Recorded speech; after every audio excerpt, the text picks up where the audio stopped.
정치인싸 함께하고 계십니다. 오늘도 이분들과 한 주간의 핫한 정치 이슈 탈탈 털어볼 건데요. 이준석 미래통합당 전 최고위원, 김태현, 신장식, 현근택 변호사 오늘도 함께합니다. 어서 오십시오. 안녕하세요. 네, 안녕하세요. 오늘 첫 번째 주제로는 역시 여론조사 결과 얘기를 좀 해야 될 것 같아요. 예, 이번 주에 좀 눈에 띄는 숫자들이 있어서 그걸 얘기를 좀 해야 될 것 같습니다. 박근혜 전 대통령 탄핵 국면 이후에 처음으로 일단은 통합당이 민주당 지지도를 앞서는 여론조사 결과도 하나 나왔고요. 또 다른 조사 결과도 뒤집지는 못했습니다만 그 차이가 상당히 좀 많이 좁혀지는 그런 조사 결과. 그러니까 전반적으로 지금 나온 여론조사 결과 두 개가 민주당의 하락세와 통합당의 상승세 이 추이는 지금 같이 가고 있는데 지난주에 이준석 전 최고위원이 그런 얘기를 했잖아요. 통합당 아무것도 안 했더니 오르더라. 그런 얘기를 해서 놀랍다 뭐 이런 얘기를 했는데 이거는 근데 아무것도 안 한 것 치고는 이제 역전까지 나온 이 상황은 좀 분석이 필요한 것 같아서. 그러니까 이게 우하향 수치에 대해 가지고는 사실 이거 잡기가 힘듭니다. 그러니까 이 콘크리트가 어디냐를 보는 싸움이거든요. 예. 박근혜 정부 시절에도 3년차 4년차 가면서 계속 흘러내렸는데 결국에는 30% 중반대에 걸터서 있다가 최순실 터지면서 이제 콘크리트 깨진 거거든요. 예. 지금 문재인 정부 같은 경우에는 그럼 그 콘크리트가 어디냐라고 했을 때 저는 뭐 30대 40대에서 이제 버티고 있었다 이렇게 보고 있는데 30대. 이번에 30대 40대가 양대 여론조사에서 굉장히 좀 안 좋게 나오는 것들 그리고 특히 서울 쪽이. 그렇죠. 이 추세라는 거는 오히려 믿었었기 때문에 깨지는 거다. 전 이렇게 보는 거거든요. 최근에 제가 이제 뭐 커뮤니티 사이트 이런 데 가보잖아요. 그런데 어떤 사람들이 조소적으로 캡처를 해놔요. 동일 아이디를 쓰는 인물이 과거에 이렇게 얘기했는데 지금 이렇게 얘기한다. 이분 깨졌냐 안 깨졌냐 이렇게 얘기를 하는데 그분 한 분 제 기억나는 게 뭐냐면은 작년 초에 그분이 글을 뭐라고 썼냐면은 이제 부동산 값이 내릴 것 같아요. 정부에서 가장 강력한 정책을 내놓는 것 같으니까 저는 믿고 집을 안 사고 기다리겠습니다. 이렇게 했었거든요. 예. 그런데 최근에 그분이 올린 글이 3억 이내로 서울에 전세 구할 수 있는 곳 어딘가요라는 글을 올렸어요. 그러니까 그걸 보고 사람들이 캡처해가지고 이분이 이렇게 됐구나. 그러니까 오히려 정부의 정책 발표라는 걸 보면 신뢰했던 계층에서 그때 예를 들어 주택을 사지 않거나 전세를 안 구했던 분들이 지금 와가지고 오히려 더 큰 비용 부담을 하게 된 것 때문에 더 실망한 거예요 보니까. 그러니까 저는 이게 참 역설인데 박근혜 대통령에 대해 가지고 저 사람이 가족도 없고 그렇기 때문에 결혼도 안 했기 때문에 도덕적으로는 정말 문제가 없을 거야라고 생각하던 보수층의 사람들이 콘크리트였거든요.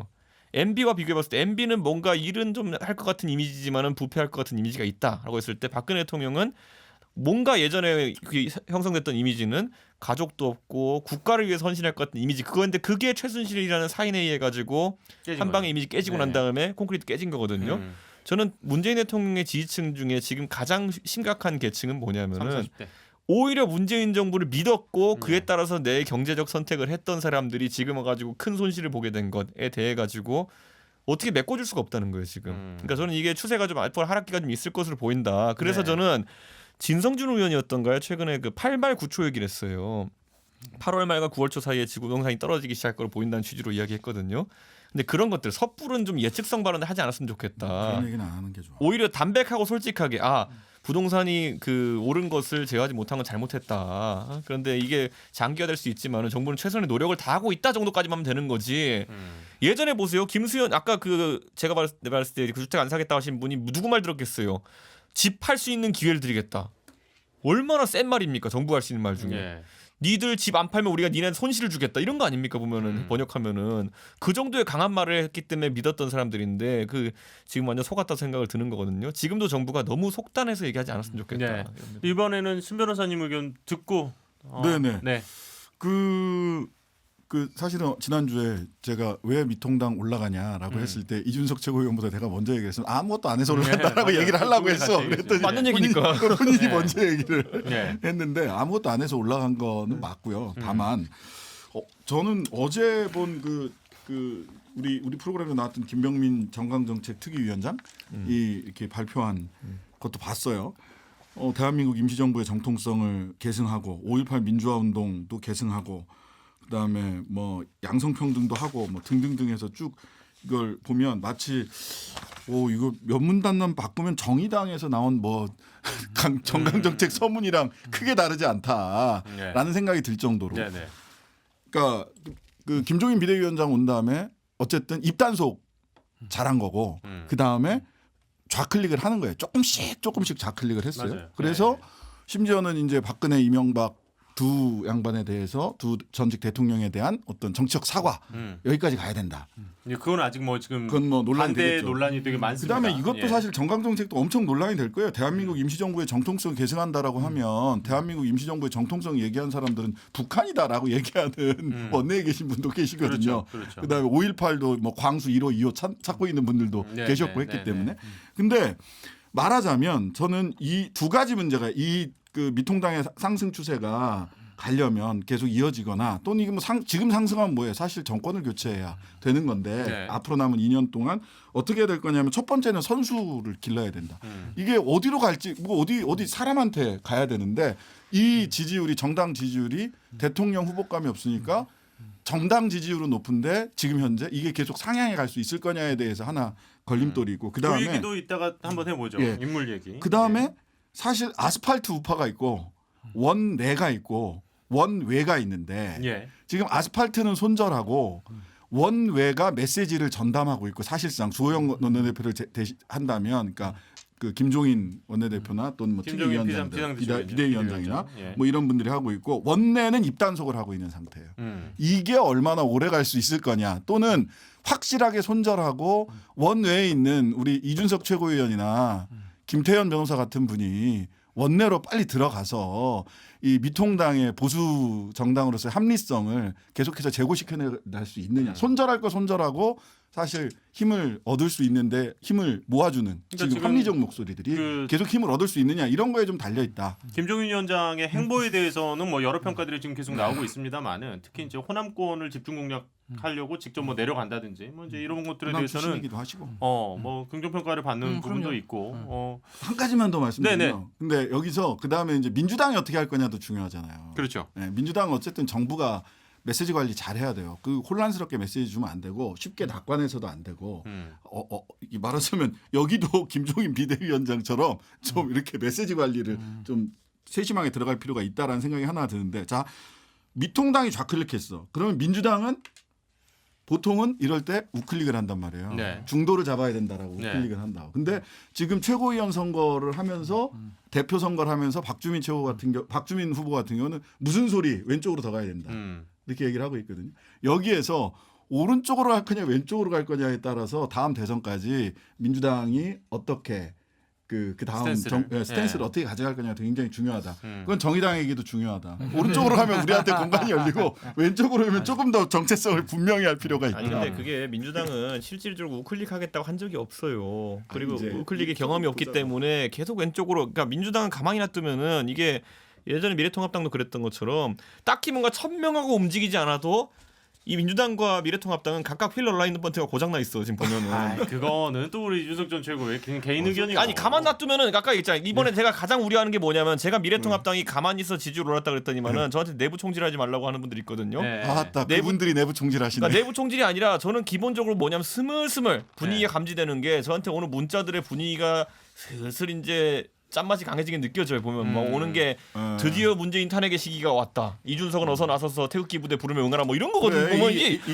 이거 어떡하라는 거야 이거 뭐 이 이게 아스팔트 우파를 확실히 손절할 수 있느냐가 중요하다니까. 먹고 살만해지면은 스물스물 휘럴라이먼트가 오른쪽으로 가 이게 보면은. 그러면 제가 또 보기에는 친박의 귀환이 또 나타나는 겁니까? 여기 빨리 손절해야 하나 돼. 해볼게. 근데 우리 이준석 최고가 이 사실은 우리 민주당의 기본적인 걸 잘 모르는 것 같아요. 지금 민주당 굉장히 우경화돼 있죠. 우클릭돼 있어요. 우클릭돼 있어. 왜냐?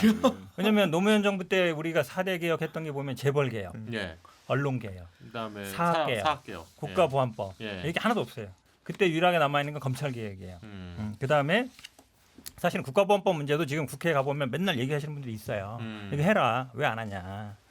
재벌 개혁 부분도 사실은 어찌 보면 뭐 지금 뭐 삼성 얘기하고 있지만 뭐 그 얘기는 아니지만 사실은 어찌 보면 이제 삼성 이재용 그 부분 수사 말고 나머지 그러니까 소유에 대한 부분이잖아요. 그런 부분 거의 안 하고 있거든요. 그 당시 언론도 보면 뭐 세무조사하고 막 그랬었죠. 근데 종편이 어느 정도 이제 자유되는 부분이 있었는데 사학법도 마찬가지고요. 사실은 그러니까 어찌 보면 이제 우리 시민사회에서 많이 비판하는 부분이 정교조 합법화가 아직도 안 되고 있어요. 그렇죠. 예, 이런 부분도 어찌 보면 그러니까 이준석 최고 얘기처럼 민주당이 우클릭이 안 됐다라는 건 오히려 아닌가. 요걸 일단 반론으로 듣고 네. 그럼 이제 진짜로 이제 민주당 내에서 느끼는 위기감이라든지 그래요. 분명히 이게 뭐 표정이 안 좋으시잖아요 이미. 뭐 좋을 수가 근데 없죠. 이게 저는 연도도 제대로 안 오히려 한것 같고 아니 막 그러니까 이게 지금 느낌이. 그런 거보다 이 전당대회 기간 중이거든요. 네. 전당대회 기간 중에 물론 뭐 이벤트 컨벤션 효과도 있고 거기 나온 뭐 지지를 달린 사람이 지지도 오르고 당 지지도 올라야 되는데 네. 지금 전당대회 기간 중인데 당 지지율도 떨어지고 또 지금 당 대표가 될 것 같은 분도 지지율도 떨어지고 이게 굉장히 어찌 보면 거기도 역전됐어. 이게 제가 보기에는 약간 이례적인 거예요. 전당대회 기간 중에는 원래 붐업이 되고 막 서로 막 그렇죠. 다투고 완전 전당대회가 시끄러워야 되는데 네네. 시끄럽고 또 관심을 받아야 되잖아요. 이슈가 되고 스포트라이트를 받아야 되는데 전혀 그렇게 안 되고 있거든요. 저는 이런 부분도 오히려 굉장히 좀 문제라고. 그러니까 보거든요. 지금 그만큼 민주당이 조금 위기다. 그 민주당은 어떤 좀 지금 고민과 또 대안을 갖고 계시는지도. 이거 어려운 문제인데요. 근태경이 어렵죠, 무슨 대안이 있어 같이 까야지. 그건 아니고 같이 까야지 내부 저도 총질을. 사실은 굉장히 시골에서 뭐 농사짓는 집에 태어났어요. 네. 서울에서 뭐 20대 와가지고 한 15년 이상 반지하 월세 전전하며 살았는데 저는 사실 당에 와서 뭐 계속 방송에도 얘기했지만 당직자들이나 뭐 언론인 기자들 뭐 20대 30대 만나면 은행 대출 받아서 살아라고 얘기했어요. 왜 저한테는 몇년 아니, 왜 그러냐면 못 뺐었구나. 제 경험이 저는 사실은 결혼할 때도 마이너스 몇 천이었거든요. 네. 부모님이 도와준 거 없고. 근데 결국 생각을 해보면 없는 사람들이 뭔가 이렇게 재산을 만들어가는 과정은 뻔해요. 월세 살다가 결혼하면서 전세 갔다가 그다음에 그걸로 조금 대출 받아가지고 뭐 다 빚내가지고 레버리지 뭐 일단 하고 한 다음에 이제 그렇죠. 그다음에 이제 돈 빚 벌어서 갚아가는 갚는 과정으로 거죠. 하는 건데 네. 대부분 이제 뭐 당직이나 아니면 언론에 있는 분들이 그래도 공적 급여가 있기 때문에 이자 낼 정도가 되거든요. 근데 저는 이 무주택자들이 집을 사는 문제와 다주택자들이 집을 파는 문제는 좀 다른 문제라고 봐요. 그러니까 결국은 어떻게든 정부 정책이나 아니면 뭐 이에서 집이 없는 사람들한테 집을 사게끔 하는 거. 그게 뭐 몇 평짜리도 상관없어요. 강남이든 강북도 상관없고. 그래도 그런 정책들은 저는 만들어 나가야 된다고 보거든요. 그래서 이 대출 규제 부분은 조금 제 개인적으로 보았을 때는 문제가 있는 것 같아요. 왜 그러냐면 예. 이게 30대 40대 직장인들 저도 우리 회사에도 보면은 뭐 밑에 변호사도 있고 뭐 직원들도 있지만 그 고정적인 급여가 있고 어쨌든 4대 보험 있는 분들은 어느 정도 대출을 해주는 게 나는 맞다고 보거든요. 어쨌든 살려고 하잖아요. 예. 그걸 막을 필요는 없다고 보고 근데 그런 부분들이 제가 보기에는 30대, 40대 아니면 뭐 20대 후반이라든지 직장 생활하는 분한테 영향이 굉장히 커요. 그분들이 어쩌면 우리 민주당 핵심 지층이거든요. 네네. 그래서 저는 그럼 약간 부동산 정책에 조금의 정책에서 변화가 조금 저는 아마 뭐 이게 필요하다. 어느 개인- 지역이든지 개인적인 간에 의견. 처음으로 좀 네. 사거나 아니면 뭐 이런 분들은 대출 규제는 조금 풀어줄 필요가 있다라고 봐요. 자, 그리고 그렇다면- 공급 면에서도 좀 그렇고요. 예. 그러니까 이런 부분들이 어찌 보면 뭐 좀 뭐라 그럴까요? 우리 민주당 지지층들한테 어찌 보면 뭐 핵심적인 지지층이 맞거든요. 직장인들이고 이런 분들이. 그래서 그런 분들은 좀 배려를 해줘야 되는 게 아니라고. 저 형님이 전당대회 나왔어야 되는데. 아니, 우클릭 맞네. 제가- 우클릭. 저 원래 보수야 그냥 우클릭 하셔 그런 저기는. 사람이 계속 아니, 이것만 계속 하고 계시니까. 왜냐면 네. 별로 보탤 게 없어 저 얘기에. 네. 그러니까 그게 무슨 얘기냐면 민주당 관련된 사람들 중에서 저런 얘기를 하는 사람 저 처음 봤어요 지금. 그래서 지금 계속 감탄사. 그러니까. 나 옛날에 나 방송 나 여기서도 아, 맨날 진짜? 얘기했어요. 나 아니, 기자들 왜냐면- 만나거나 언론사 만나면은 아니 살아 빚내서 얘기했다고 지금 얘기했는데 저런 게 나는. 없기 때문에 야당 쪽에서 부동산 정책이 아니라 부동산 정치하는 거 아니야 얘기를 듣는 거거든요. 그러니까 예를 들면 좀 분리해서 보자고요. 김진애 의원이 국회에서 나와서 얘기한 거 뭐 다주택자한테 세금 걷어가지고 공공임대주택 많이 만들어서 뭐 없는 저 어려운 분들 살게 하자. 저 동의해요. 아마 요번에 저 어제 나왔던 미래통합당 강령에도 공공임대주택 얘기가 들어 있죠.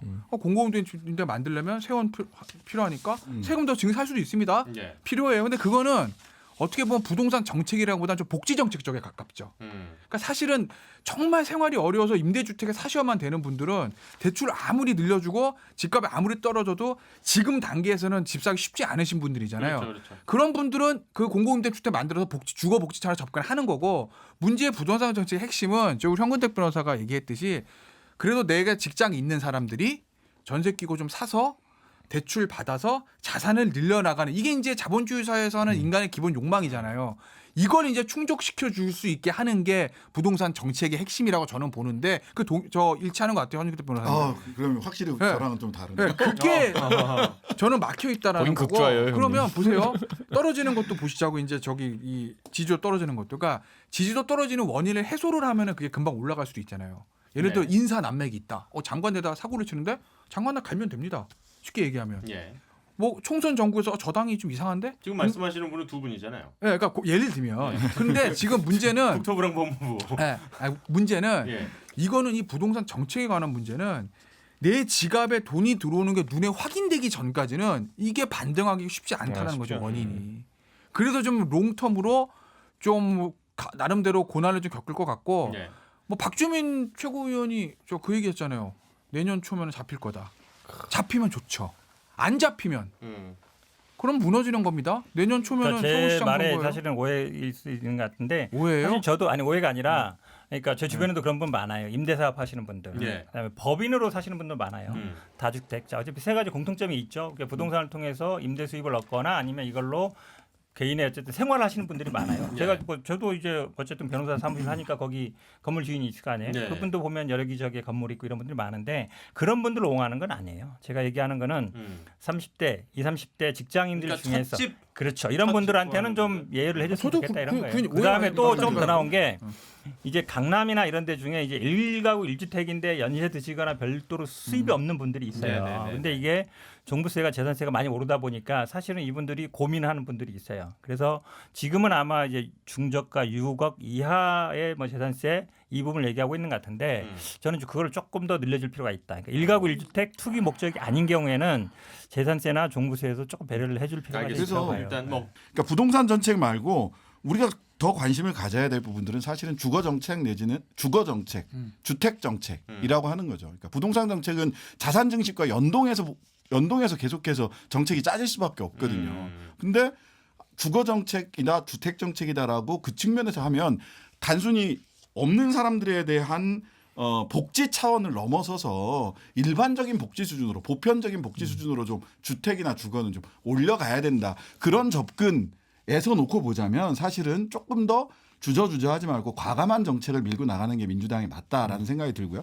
당장 그런 측면에서 보자면 말 그대로 내년 초에 뭐 7만 8초 이런 거 효과 금방 나오지 않아요. 공공주택 공급 늘려야 되는데 네. 근데 이게 1, 2년 안에 잘 안 되거든요. 그렇죠. 사실 져야 되니까. 공공임대주택 제일 많이 늘어났던 때가 언제냐면 노태우 정권 때 20만 원 하겠다고 했을 때였어요. 그때 한 19만 원까지 졌거든. 그때 제일 많이 늘어났어요. 4년 내내 7년 5년인가 7년 내내 진 거거든요.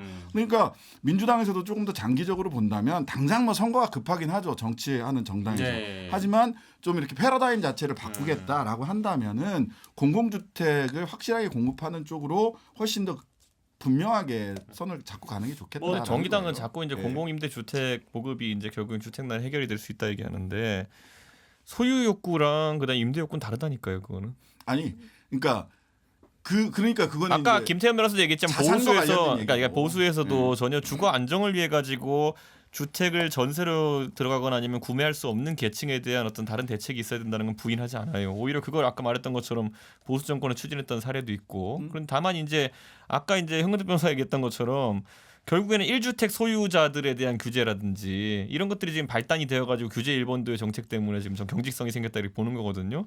저는 그런 상황 속에서 임대 공급을 늘린다가 어느 정도까지 해법인지에 대해 가지고는 굉장히 저는 자, 약간 알겠습니다. 20% 뭐 우리가 뭐 하긴 뭐 일단 근데 전문가는 제가 보기에는 아니고 오늘 우리가 잠깐만요. 오늘 우리가 지금 부동산 얘기를 하자고 한 건 아니고 네, 이미 네, 뭐 네, 여러 맞습니다. 차례 했었고 지금 이제 지지율에 어쨌든 그 부정평가에 가장 큰 영향을 준 건 그러니까 반대로 이제 통합당 입장에서 상승 요인이 민주당의 부동산 정책이 된 거니까요. 반등에. 그래서 이제 그 얘기에서 좀 더 연장선으로 그렇게 됐더니 지금 나오는 얘기들이 또 있습니다. 다시 오랜만에 소환된 특히 이제 집중호우로 인한 상당히 피해가 많아진 상황에서 4대강 얘기가 슬금슬금 나오고 있어서 이 얘기를 좀 해볼까. 아니 도대체 왜 얘기하는지 난 이해를 못 하겠어. 너가요? 아니 뭐 권성동 의원이나 이재호 전 의원이나 이런 아니 분들이 굳이 자꾸 이게 대화의 맥이 끊어지는 건지 모르겠지만은 네네네. 권성동 의원이 지적한 거는 문재인 대통령이 과거에 4대 강보에 그 대해 가지고 굉장히 부정적인 언급을 한 사례가 많고 예, 예. 그리고 집권초에 보면 안희정 지사 정도만 반대했지 나머진 보부시자 그랬어요. 그런데 그게 굉장히 강한 주장이었고 다 국민들이 기억한 주장인데 지금 와서 우리가 이제 가정법을 쓰는 거죠. 만약 그때 해가지고 빠르게 부셨으면 지금 어떻게 됐을까? 홍수주저적인 문제가 있는 건 아니었을까? 라는 이의 제기 정도는 할 수 있는 것이다. 이렇게 근데 보는 이제 거죠. 그 뉘앙스가 이의 제기라기보다는 네. 이것 덕분에 이나마 버텼다라는 식으로 많이 읽히니까 좀 그게 문제되는 거 아닐까요? 저는 그거에 대해서도 예를 들어 이거예요. 저는 감사원에서 보면은 이명박 정부 때, 박근혜 정부 때, 문재인 정부 때 각각 다른 이제 4대강에 대한 보고서를 내놓으면서 감사원이 굉장히 정치화됐고 이게 감사원의 기능 자체가 지적받는 그런 계기가 되기도 했지만은 이번에 그럼 문재인 대통령께서 이 발언에 맞장구 쳐가지고 실제 본류의 홍수조절 기능이 있는지 한번 살펴보라고 한 것은 예. 이건 굉장히 오류였다고 보는 게 그렇다면은 대통령께서는 아직까지 판단을 내리지 못한 상태인가 어떤 과학적 근거에 따라 가지고 그렇다면은 얘기했어. 그러니까 판단을 내렸다면은 판단을 내렸기 때문에 저는 지난번에 보를 이제 없애야 된다고 얘기했던 걸로 알았거든요. 근데 아직까지 판단을 못한 상태가 아니라면 왜 다시 조사하라는 거죠? 그리고 이제 또 이재호 의원 같은 경우에는 또 그 잘못된 얘기를 하셨더라고요. 그 자동 수문 개방이 된다고 얘기를 하셨던데 알고 봤더니 자동 수문 개방은 되지 않는다. 홍수조절 센터에서 다. 예, 그거는 사람이 열고 닫고를 결정을 해서 이렇게 얘기를 하는 거라고 하더라고요. 이게 4대강하고 사실은 이제 홍수 이번에 문제하고는 관계 없는 게 대부분 분들 다 아시겠지만 이번에 큰 강에서 문제가 된 게 아니에요. 대부분 지천에서 문제가 된 지천에서 거죠. 문제가 네, 됐죠. 지천이라 하면 이제 관리 주체가 이제 지방자치단체고 그동안 어찌 보면 4대강 사업은 큰 강에서 해온 거거든요. 근데 이제 국가관리하는 그때 당시에도 지류에도 해야 되냐 말아야 되냐도 이제 말이 그렇죠. 계속 있었죠. 원래 민주당이 하지 이번에 말라 그랬지. 지방 이렇게 하자 말자는 게 이게 전 자체를 반대하는 거기 때문에 사실 어찌 보면 위에서부터 해오는 게 맞죠. 왜냐하면 문제가 되는 것도 다 그렇고 홍수가 이 큰 강에서 터지지는 않아요. 대부분 예. 문제 되는데 근데 이제 4대강 사업을 이제 뭐 저평가하자고 하는 게 저는 굉장히 의미가 없다고 보는데 예. 우리가 뭐 다 아다시피 22조 정도 썼는데 대부분의 비용은 준설에 썼어요. 그 이렇게 뭐 보호 설치하고 이거는 원래 파는 게 제일 돈 많이 들어요. 원래 근데 이게 준설의 건물도 그렇잖아요. 문제점은 뭐냐면 장마 한 번 오면 다 다시 원상복귀 된다는 거예요. 모래는 쓸려 오니까. 또 파- 그것도 봐야 되죠. 계속 해야 되는 거예요. 그러니까 제가 보기에는 4대강이 뭐 홍수에 영향이 있었냐 없었냐. 제가 보기에 4대강 관련된 데서 한 건 아니에요. 이번에 대부분 지천이었고 그다음에 이 준설에 돈이 들어갔는데 준설을 했다고 해서 뭐 또 홍수 예방이 되느냐. 그건 아닌 것 같아요. 제가 그 보기에는 개인적으로 의미 없는 이게 논란 같아요. 지금 그 통합당 입장에서는 이 얘기가 자꾸 나오는 게 별로 안 좋아. 유리한가요? 홍수 때 보면서 예. 4대강 얘기가 나올 타이밍이 됐구나. 그걸 예측을 하셨어요? 그 다음에 태양강 얘기가 나오겠구나. 태양광. 네, 태양광과 4대강이 나오겠다. 예. 타이밍이 문제지. 왜냐면은 사실은 4대강을 지지했던 친이계들이 항상 얘기하는 게 4대강 이제 사실 4대강이 박근혜 정부 때도 4대강에 대해서 감사원 감사 안 좋게 나왔습니다. 걔는 왜냐면 사실 4대강은 10년을 감사받은 거랑 마찬가지거든요. 이명박 대통령 퇴임하고 나서 친박 쪽에서도 안 좋게 봤으니까. 네네네. 예, 어쨌든. 근데 친이계 쪽에서 계속 홍수 가뭄에 효과가 있다는 얘기를 계속 해왔어요.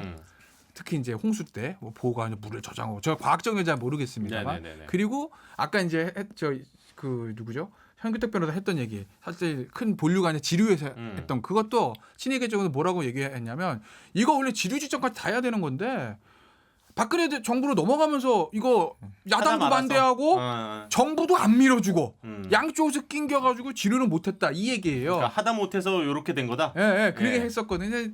그 얘기 항상 해왔기 때문에 저도 이번에 홍수 보면서 이거 4대강 얘기가 나오겠구나 그랬는데 제 생각보다 좀 일찍 나왔어요. 왜냐하면 사실은 이게 4대강이건 태양강이건 누가 잘했건 뭘 잘했건 간에 일단 일단 수해복구 끝나고 있어야 되는 거야. 그렇죠. 사실. 그렇지. 그렇죠. 자 수해복구 끝나고 다 끝났어. 야 근데 한번 보자. 진짜 4대강 잘못한 거야? 이것 때문에 오히려 이 정도로 막은 거야. 이 얘기를 할래도 그 타이밍은 그때 했어야 되는 건데 너무 타이밍이 빨랐다는 거고. 먹고 하러 가서 하셨어. 아니 이 문제를 제일 먼저 제기했던 게 누군지 아세요? 홍준표 전 대표예요. 제가 알기로는. 홍준표 페이북에 또 그분이 그 얘기 썼어. 지류 얘기. 봐봐. 내가 그때 원내대표였었잖아. MB 때. 니들이 지류 못하게 해가지고 지금 다 지류에서 난리가 난 거야. 본류 멀쩡하잖아. 뭐 이런 얘기를 이제 홍준표 대표가 하면서 정진석 전 원내대표도 그걸 받아서 4대강 페이북에다 얘기를 하면서 이제 뭐 치고받고가 싸움이 된 건데 저는 시기적으로는 좀 부적절하다고 봐요. 그러니까 이거 끝나고 보고 했어야 되는 게 있으면 맞고. 정말 저도 동의하는 게 예. 아니 지금 내 집이 잠겼는데 뭐 하는 거지? 이런 생각이 들 것 같아요. 그래서 예. 시기적으로는 좀 너무 일렀고 그러면 미래통합당에 도움이 될 거냐 도움이 되지 않을 거냐라는 건데 도움이 된다고 보기 수는 없죠. 다만 아마 믿져야 본전이라는 생각 드는 거예요. 친이 입장에서. 근데 보면. 그게 저는 네. 이게 뭐 우리 뒤에 뭐 박근혜 전 대통령 특사 얘기도 한번 해보자 이렇게 얘기가 이게 돼 있는데 4대강이나 박근혜 전 대통령 특사 얘기나 이 MB나 박 전 대통령이 지금 미통당이 지지율이 상승하는 지금 미래통합당이 죄송합니다. 나도 민노당이라 그러면 되게 싫어했거든. 미래통합당의 상승 기류에서 아까도 말씀드렸다시피 과거 아스팔트 우파 요쪽하고 요쪽 손절하고 네. 그다음에 원외에 있는 사람들의 합리적 목소리가 지금 입을 다물고 있는 그 김종인 비대위원장이 입 다물게 해서 입을 다물고 있는 원내 사람들의 목소리를 압도할 수 있어야 미통당이 미래가 있다라고 생각을 하는데 자꾸 MB 이게 잘했든 못했든을 떠나서 MB나 박 대통령이 소환되는 것 자체가 지금 자 미래통합당에 그러면은 좋은 말 게 나온 없어요. 김에 바로 그 얘기 하시죠. 박근혜 전 대통령 사면 요청과 관련된 얘기도 아니 좀 이어서 확정된 다음에 얘기를 하라고 왜 자꾸 얘기를 하는 건지 나 이해가 안 가. 어쨌든 윤상현 의원하고 박대출 의원 뭐 말하자면 이제 아주 유명한 그 친박계 친박계 의원들인데 광복절 특별 사면 이게 오늘 우리 방송입니다. 네. 예. 뭐 오늘까지 다시 안 토론을 됐습니다. 했는데 사면은 그러니까 지금 저희 그 녹화 날짜로는 전날인데 아직까지는 뭐 전혀 얘기가 나온 바가 없고요. 정부도 이제 진행되는 게 없다고 했는데 통합당도 요구할 계획은 없다. 올해 초에 잘 생각해 보시면은 올해 초에 결국에는 박근혜 대통령이 유영하 변호사를 통해 가지고 영향력을 행사하려고 한 정황이 있죠. 있죠. 네, 근데 그 얘기 그때 우리 함께 많이 나눴었죠. 그 시도가 네. 그런데 성공적이었느냐를 평가해 봤을 그렇지. 때 성공적이지 않았다. 총선 결과는 어쨌든 라는 부분이 많았거든요. 네네네. 왜냐하면 그 영향력을 분석하기 위해서는 그래가지고 그러면 미래통합당에서 그것을 인지해가지고 유영하 변호사에게 예를 들어 공천을 줬느냐? 안 줬어요. 그러면 안 줬죠. 그것에 반발해가지고 태극기 세력이나 아니면 친박 세력을 배제한다는 것에 반발해가지고 늘상 그들이 이야기하던 것처럼 니네 그럼 안 찍고 우리가 대한애국당 찍겠어가 일어났느냐? 안 일어났죠. 안 일어났거든요. 네. 그렇기 때문에 실질적으로 그 영향력은 축소될 수밖에 없는 상황이다. 이렇게 되는 거죠. 예를 들어 누가 지금 갑자기 나서가지고 박근혜 대통령에 대해 가지고 공격을 하는 일은 없을 거예요. 아마 미래통합당에서. 그와 반대로 그러면 박근혜 대통령에 대한 어떤 이런 아까 말했던 것처럼 아주 친소관계가 깊었던 의원들이 그냥 광복절 되니까 의례적으로 하는 얘기 이상의 어떤 박근혜 의미 부여는? 대통령에 대한 이야기가 나올 것이냐. 그건 아니라 좀 보는 거죠.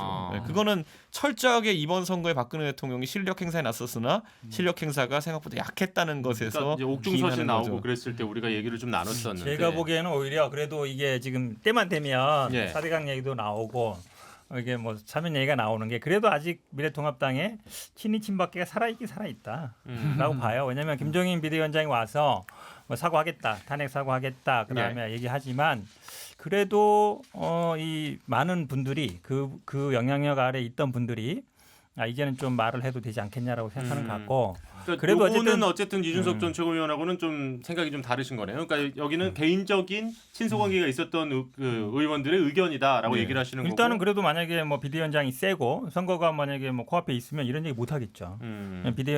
김종인 위원장은 사과한다고 하지만 그래도 이분이 다음에 공천 줄 분은 아니고 예. 그러다 보니까 좀 내 배지가 날아갈 일은 없고 그다음까지 그러면 뭐 하고 싶은 얘기 하는 거거든요. 그러니까 결국은 그 어찌 보면 미래통합당의 큰 줄기가 이제 친이 친박 두 줄기였잖아요. 예. 근데 거기에서 그래도 뭐 그 뿌리가 오래 가는 거 보면 물론 뭐 최근에 지지율은 오르지만 이분들이 목소리를 크게 낼수록 제가 보기에 지지율은 떨어질 것 같아요. 그러니까 잠깐만 그러면은 원내 아까 목소리가 중요하다니까. 신 변호사님이 네. 처음에 이제 이 얘기 우리가 꺼낼 때 화두로 그 얘기를 하셨어요.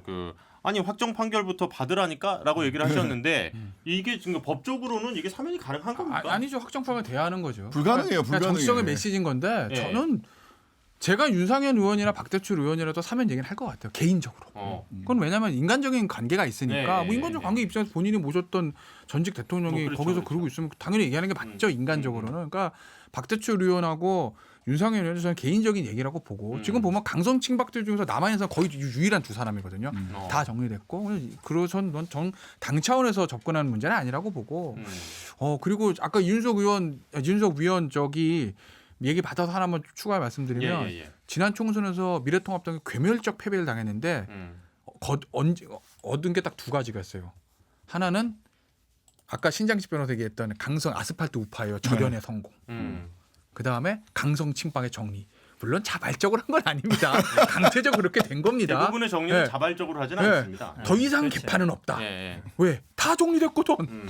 뭐가 남아 있어야 개빠 싸움을 하죠. 네네. 그냥 강제적으로 다 정리됐다. 그게 하나의 두 가지 딱 의의예요. 근데 거기 연장선상인데 제가 아마 예전에 정치 인사한테 그런 말씀 드렸을 거예요. 박근혜 전 대통령 사면 얘기 나올 때 제가 항상 여당의 총선 필승 카드가 될 거고 개인적으로 인간적으로는 박 전 대통령 거기서 계속 있는 게 인간적으로는 그래도 안타깝지만 네. 당을 생각하면 절대 사면돼서는 안 된다. 총선 때가 절대 나오면 안 된다. 제가 그렇게 말씀드렸던 기억이 나죠. 법적 책임은 예, 뭐 어쨌든 그런 거니까. 예. 왜냐하면 저는 저 굉장히 총선에 안 좋은 변수가 될 거라 봤거든요. 음. 근데 지금 생각 바꿨습니다.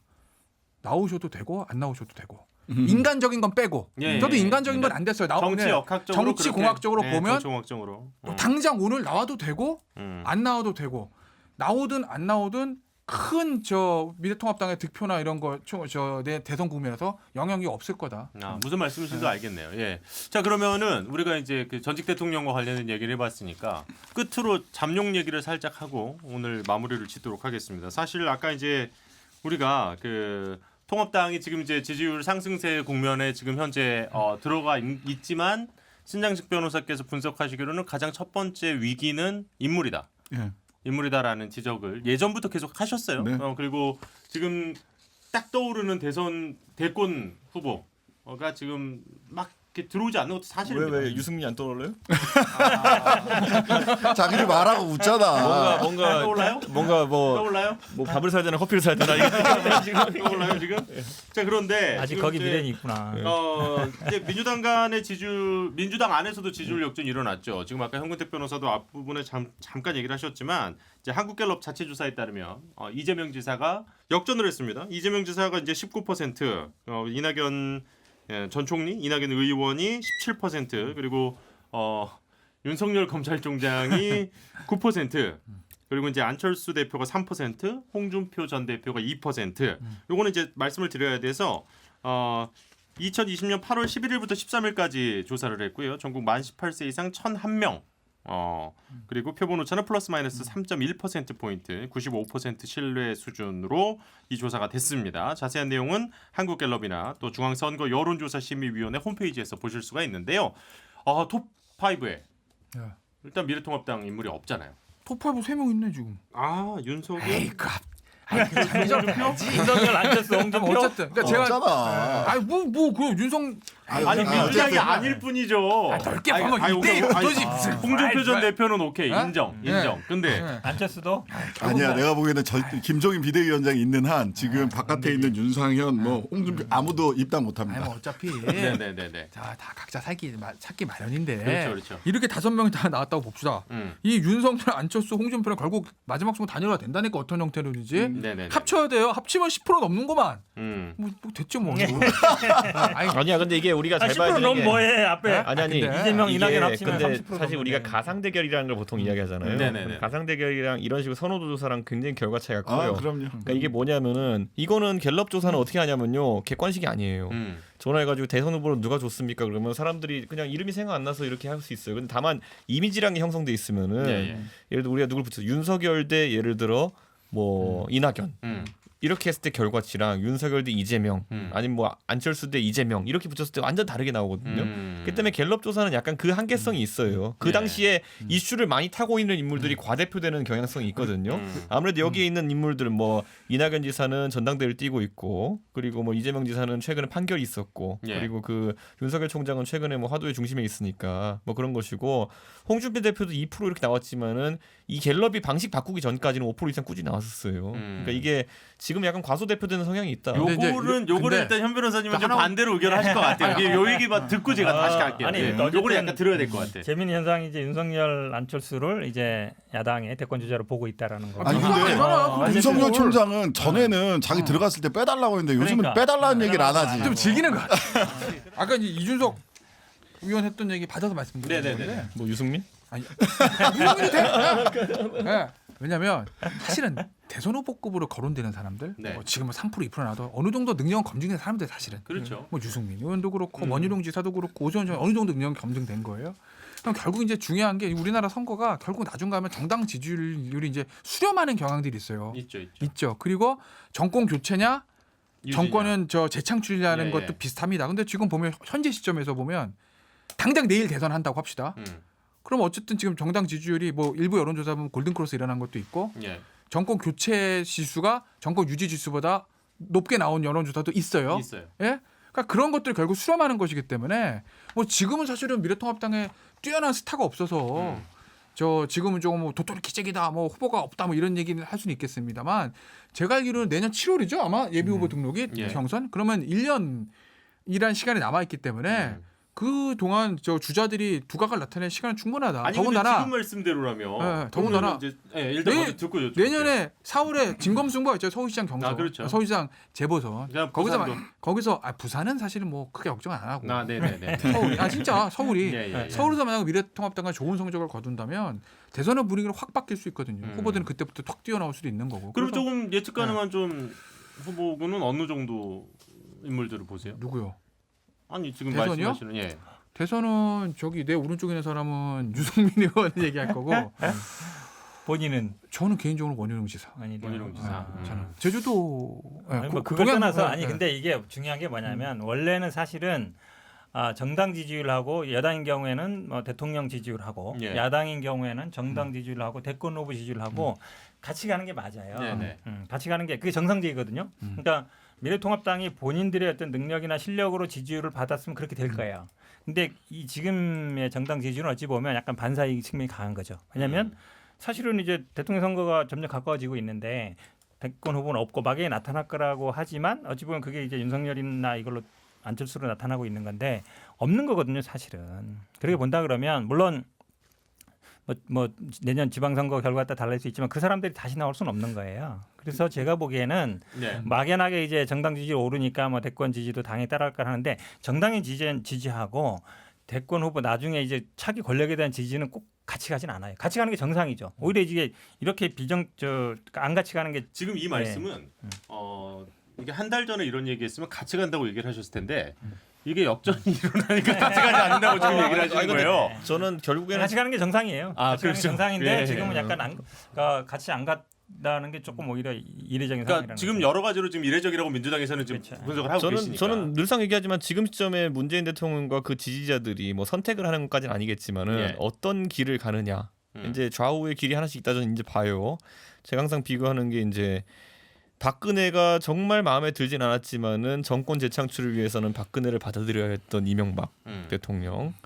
그 선택이 이명박 대통령이 사실 박근혜 정권 내내는 감옥도 안 가고 참 편안했거든요. 보면은 그 결과를 나왔던 정권 재창출에는 그래서 좋은 겁니다. 그리고 반대로 이제 거꾸로 박근혜 대통령 같은 경우에는 김무성이든 유승민이든 본인을 위협하는 사람이 등장할 때마다 다 잘라냈지. 다 때렸거든요. 그렇게 했더니만 결국에는 임기도 마치지 못하고 탄핵되고 결국에는 지금 감옥까지 가신 박근혜 대통령.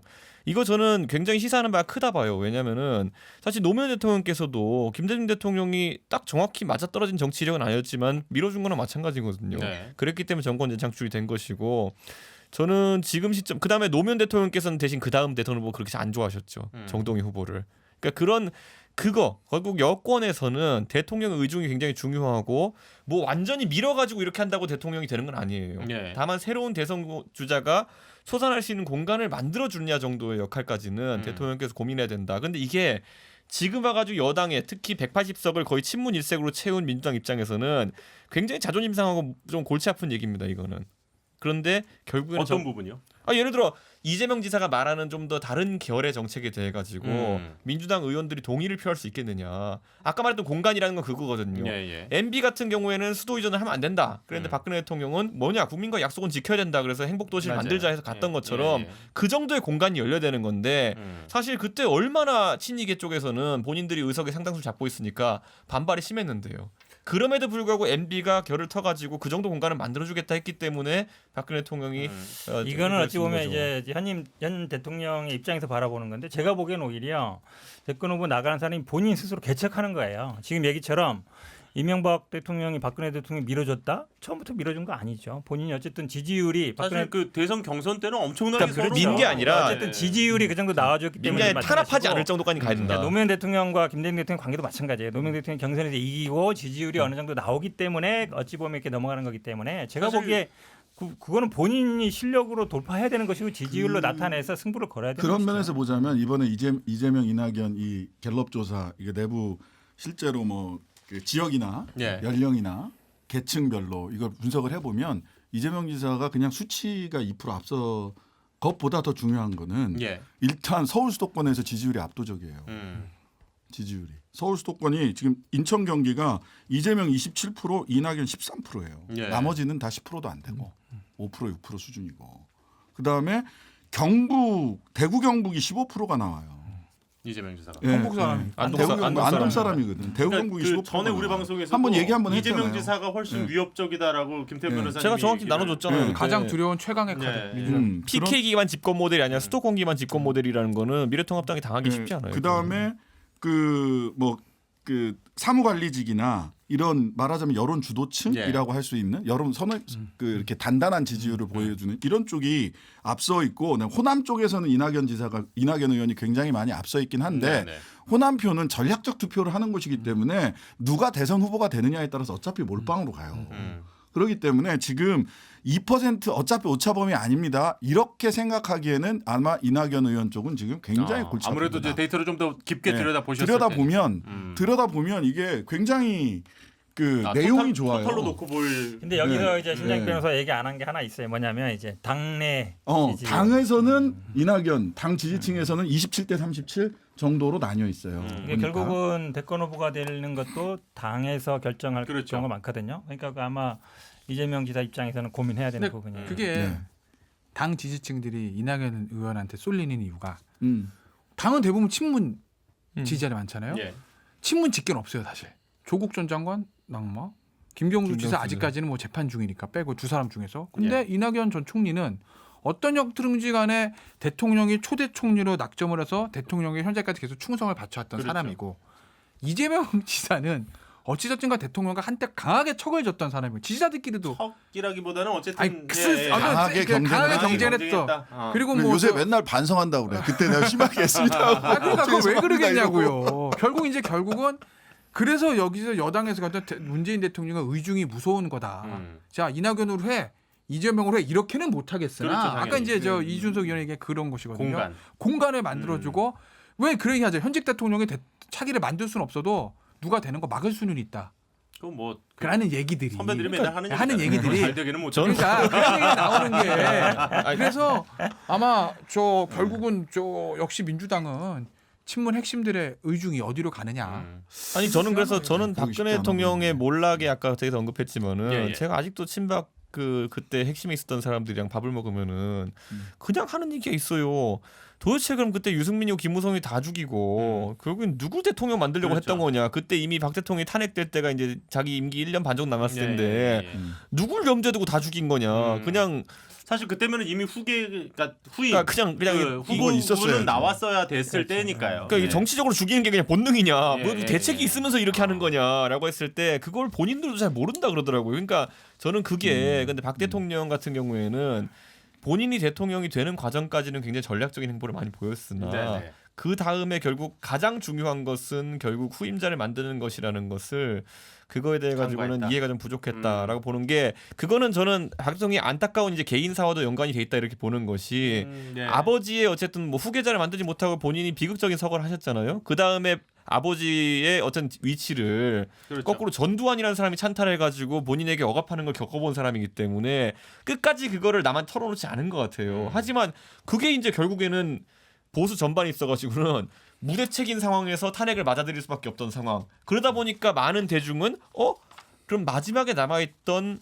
황교안. 총리였던 황교안 대표 정도가 직계인가 적통인가 권한대행까지 했으니 그러다 그분이 이제 자연스럽게 그 친박계 지지를 받아가지고 당대표까지 됐고 그러나 정치를 처음 하시다 보니까 선거에서 안 좋은 결과 받아들였고 뭐 이런 악순환이 길어진 거거든요. 어떻게 보면은 그 지금 말씀하신 부작용이 지금까지도 이 보수 쪽에 그럼요. 지금 대권 주자가 딱히 없는 그러니까 것까지 이어지고 있지 우리가 않나. 조선 왕조에 뭐 20몇 명 왕이 있었지만은 이 사람들이나 신하들이 항상 했던 게 뭐냐면은 세자가 안 서 있으면 불안해 죽는 거야 이 사람들은. 세자가 누굽니까? 원자가 누굽니까? 예? 세손이 누굽니까? 이걸 따졌던 이유가 국가의 안정성이라는 것은 게 되게 중요한 것이고 당도 그래요. 이거 제가 보기에는 뭐 대권 후보를 마치 세자처럼 생각하시는 것 같은데 조금 저런 생각은 제가 보기에 약간 고루한 것 같고요. 네, 고루한 것 같고. 야, 지금 당해봐라 당신들도. 박근혜 대통령 같은 경우는 2인자를 안 두는 사태를 했고 굉장히 어찌 보면 당 장악을 하는 스타일이었는데 문재인 대통령은 제가 보기에는 그냥 경쟁해서 이기는 사람일 것 같아요. 제가 보기에 뭐냐 이분이 앞으로 그만두면 아마 제가 보기에 정치에 관여는 크게 안 할 뿐이라 예. 제가 보기엔 본인들이 실력으로 일어서는 방법밖에 없다고 봐요. 좋습니다. 뭐 어쨌든 이낙연 의원 같은 경우에는 이제 당내 단단한 기반 그리고 이제 이재명 지사 같은 경우에는 이제 전에 우리가 이제 그 재판이 딱 끝났을 때 완전히 부활했다라고 이제 날개를 달았다. 날개를 달았다고 지금 그때 분석을 하셨고 한 명 아직 많이 부각은 안 됐는데 라이벌. 누구 나는 김경수 지사. 김경수 지사? 저는 결국 이재명 대 김경수의 대결로 갈 것 같아요. 결국엔. 뭐 어쨌든 그건 아직 소송 중이기 때문에 그분의 어쨌든, 김경수 지사 같은 경우에는 뭐 좀 더 지켜봐야 될 것 같고 네, 네. 김태현 변호사의 대예언 네. 현재까지 맞은 적은 별로 없습니다. 잘 맞춰요 그래도. 무슨 소리예요? 미래통합당이 뭐 근소하게 지든지. 그러면 저 선거 전에 얘도 출마하고 저 아는 사람 다 출마한다 그러면 이긴다 그래야지 그러면 다 진다 그래 그럼. 알겠어요. 자, 어쨌든 이 좀 추이 그리고 지금 네, 오늘 네. 신 변호사님이 얘기해 주셨던 그 네. 안에 단순히 이제 그 19대 17이 아니다. 네네. 그런 부분들도 오늘 좀 들으시면서 네. 요것도 좀 지켜볼 필요가 잘 있겠구나. 보셔야 될 겁니다 예. 아마. 자, 오늘도 정말 정신없이 오늘 상당히 좀 많은 주제를 아주 좀 타이트하게 다뤘는데 그래도 쭉 한번 훑어본 다 것 했어, 다 같아요. 했어. 예. 자, 오늘도 네 분 함께해 주셔서 정말 감사드리고요. 오늘 정치인싸 여기까지 하도록 하겠습니다. 다음 주에 또 우리 만나 뵙도록 하죠. 수고 많으셨습니다. 네, 고맙습니다. 네, 고맙습니다.